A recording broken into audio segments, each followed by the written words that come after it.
Hello everyone, my name is Tal and this is Due Diligence. 15 years ago, Justin Brierley set out to encourage better conversations between Christians and non-Christians. He was working for a Christian radio station, and when he had the opportunity, he started his own show called Unbelievable, where he'd host discussions regarding Christianity and theism. Though he sometimes hosts debates between Christians and people of other faiths, and sometimes even between two Christians who have some important intra-Christian disagreement, I think he mostly hosts debates between theists and atheists. Justin has a very open and genuinely kind and respectful demeanor, and a mostly unbiased style of moderating debates. I get the impression that he's a really nice guy, and I think many atheists feel the same.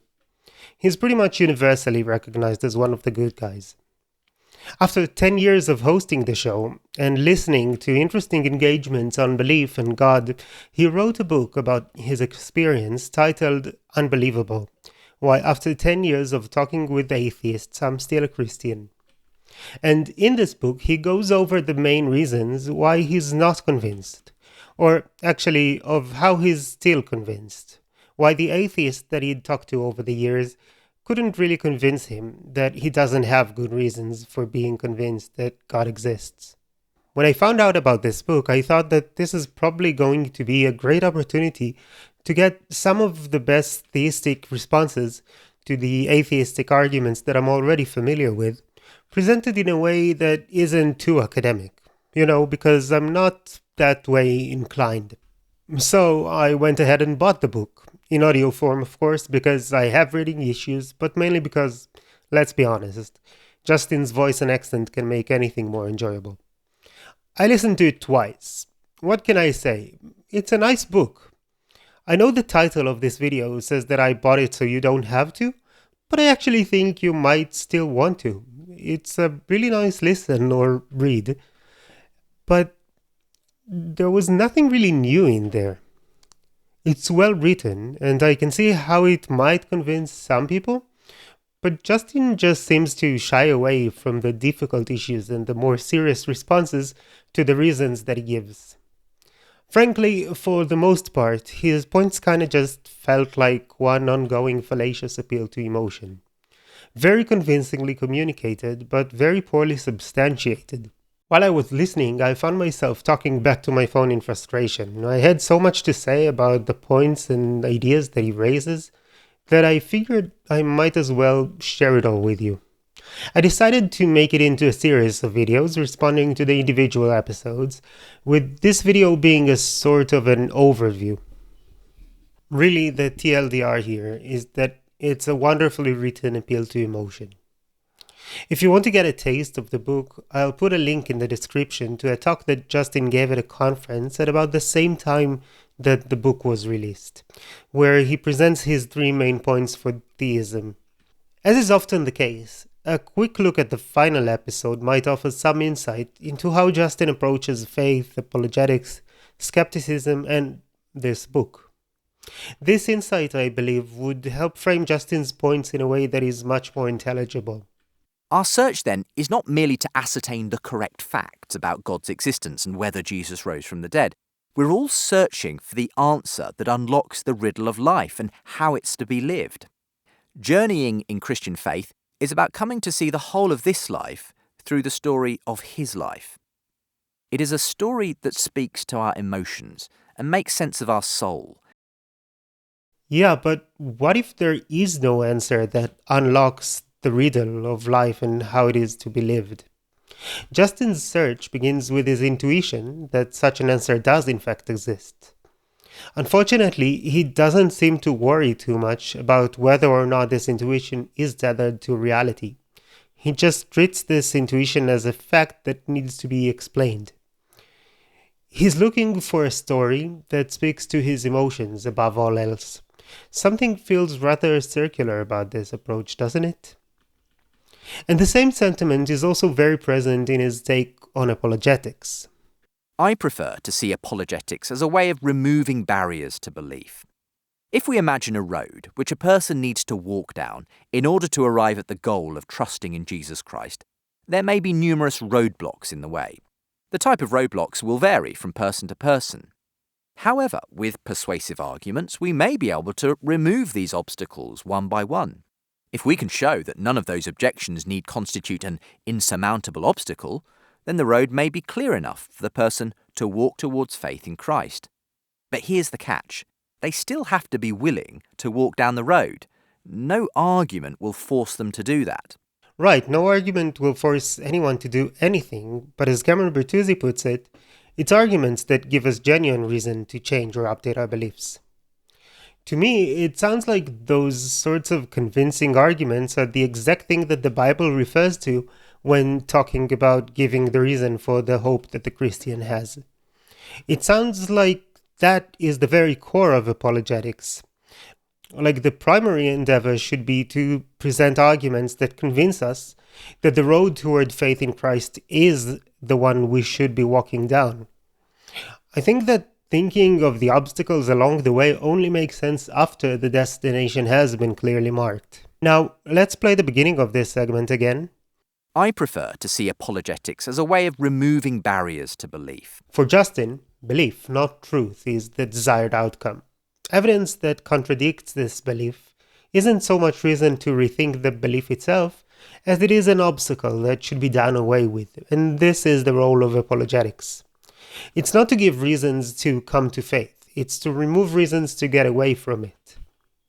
I must confess that I can relate somewhat to this approach.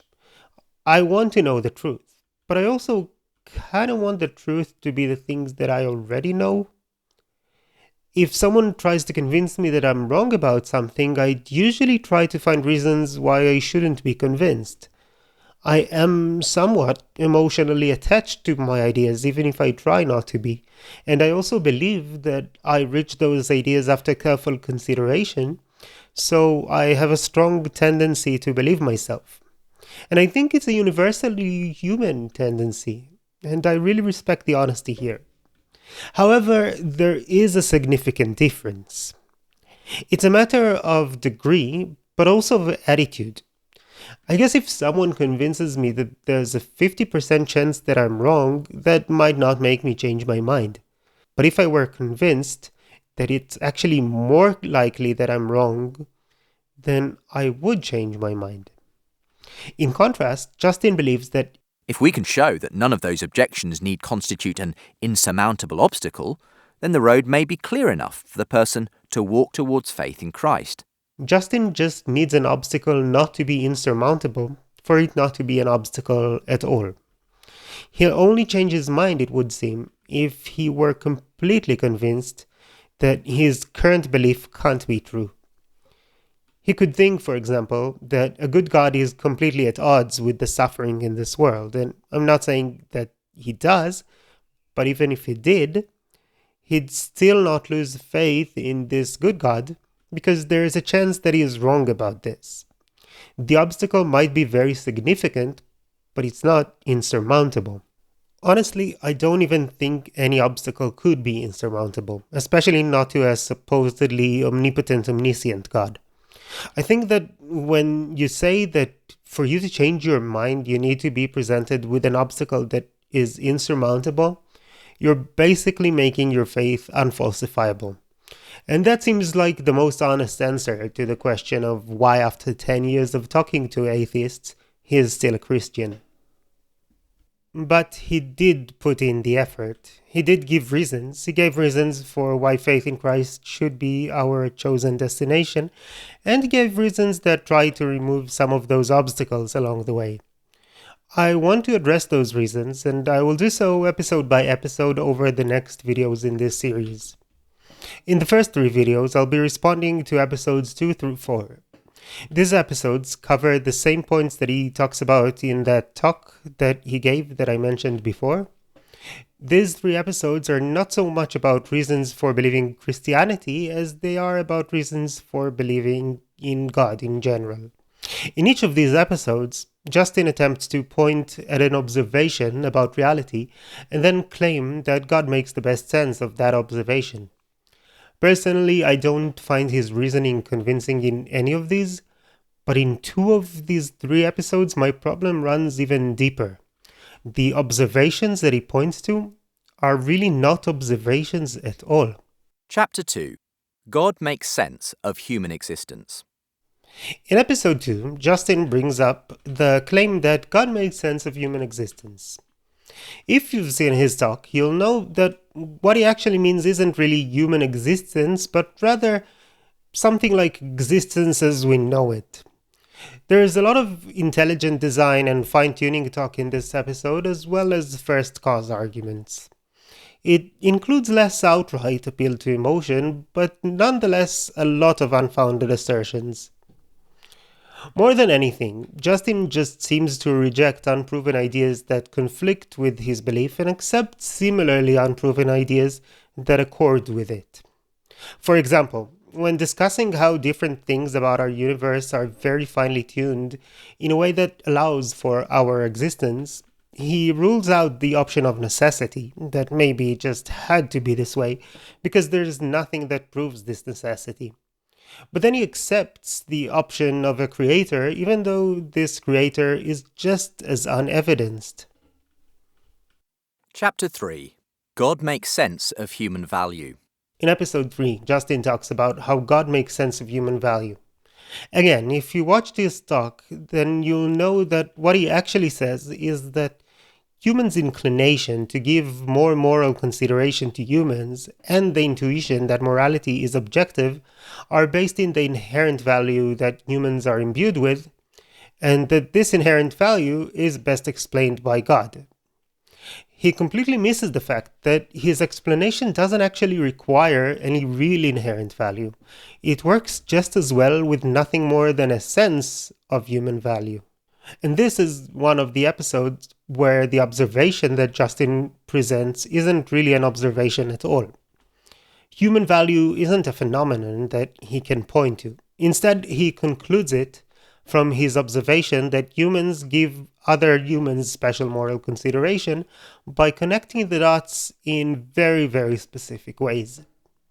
He seems to assume that we're at the pinnacle of humanity's moral development, an idea that's extremely lacking in perspective, even if it is an understandable sentiment. And again, he rejects certain propositions for reasons that apply just as well to the alternative propositions that he accepts. For example, his objection to explaining morality in terms of its benefit to societies is based on the Humean is-ought distinction. He rightly points out that even if morality does benefit society, it is a purely factual description of the effects of morality, which does nothing to establish that we should actually care about it. But at the same time, he fully embraces the idea of God being the source of morality, completely ignoring the fact that even if we knew with absolute certainty that there is an all-powerful creator who wrote rules about how we should treat one another, that is also a purely factual description with no prescriptive power. It's just a bunch of ises that can never amount to an ought. Chapter 4. God makes sense of human purpose. Episode 4 tries to tell us that God makes sense of human purpose. And again, Justin treats human purpose as an observation, as a fact of reality, when the actual observable fact is that humans have a sense of purpose. Of course, if there is a God that gives us purpose, that could explain why we seem to feel that we have purpose. But if we can show that this God that can give us purpose actually exists, is that really the best way of explaining this feeling? Probably not. That's something that all of these and many other arguments for believing in God have in common. They appeal to an unproven God to explain something, and then they appeal to this unfounded explanation as proof of the existence of that God. In science, this is called the fudge factor. In logic, it's an argument from ignorance. And in real life, it's just jumping to conclusions. Chapter 5. Will the real Jesus please stand up? Chapter 6. Facts that only fit the resurrection. In the 2 episodes that come next, Justin walks us through why he's not just a theist, but specifically a Christian. Why he believes in Yahweh and in Christ, in the Old Testament and in the New Testament. In a nutshell, he says first that if we can establish that the resurrection of Christ really did occur, then Christianity is the one true religion. He then tries to make the case for the resurrection using the minimal facts approach, which attempts to show that the resurrection of Jesus is the best explanation for a set of historical facts which are agreed upon by the vast majority of New Testament historians, whether believing or non-believing, Christian or not. I don't find the minimal facts approach very convincing. I'm not particularly knowledgeable on the subject, but even just hearing the case that the two main proponents of this approach, Drs. Mike Licona and Gary Habermas, make for it, I can find what seem to me to be hasty conclusions. Many others have gone further than me into debunking this approach, and Apologia is one channel that often deals with this subject, and I think that his video, How Christianity Probably Began, No Resurrection Required, presents a particularly simple and elegant solution. Chapter 7. The Atheist's Greatest Objection: Suffering. The episode after that deals with an argument that many atheists bring up, that the existence of suffering in our world doesn't seem to be compatible with the existence of an all-loving, all-powerful creator of the universe. Justin wants to show why he doesn't see this as a defeater for his belief. He brings up a bunch of theodicies, possible reasons for why such a god would create a universe that contains all this suffering. It goes without saying that he can't show that any of these really is his god's reason for allowing all this suffering. He just wants to show that it isn't impossible that his god does have good reasons for it, that this obstacle is not insurmountable. This episode also contains a lot of appeals to the utility of believing in the existence of a good god. He even seems to be in favor of people choosing to believe whichever theodicies make them feel better, regardless of their likelihood or their veracity. Now, I am okay with people who want to talk about the benefits of belief, but that means we also have to talk about the harm that it brings about. If you want to bring up examples of people whose lives have improved thanks to belief as reason for believing, then you can't avoid treating the countless examples of people whose lives were destroyed by those same beliefs as reasons against believing. And it's also really important that we don't mistakenly think that the existence of these benefits has any bearing on the likelihood that the beliefs are actually true. The veracity and the utility of the belief are two distinct arguments. It's true that together they make a stronger case for belief, but the utility provides very weak evidence for the veracity. Chapter 8. My 10 Minutes with Richard Dawkins. In this episode, Justin takes a step back from trying to convince us to believe, and mainly just talks about the discourse surrounding this topic and about things that atheists say. He offers his thoughts on a few atheistic tropes, and in my last video in this series, I'll be offering some of my thoughts back to him. Chapter 9. Choosing to live in the Christian story of reality. Finally, episode 9 is where Justin tries to make his final appeal, when he states that to really understand Christianity, we have to take it out for a spin. Like, if we're convinced by what he'd written so far, cool. But if we're not, that's just because we're still standing on the outside. It gives the impression that it thinks that we can't really say that we're not convinced until we try to live as Christians. That our lack of intellectual conviction should be discounted because it's not experience-based. It brings us back to where we started this video, at the end of Justin's book, with Justin admitting that the point is to find the way to believe in Jesus, even if we don't have any good reason. And we don't. This is it for this video.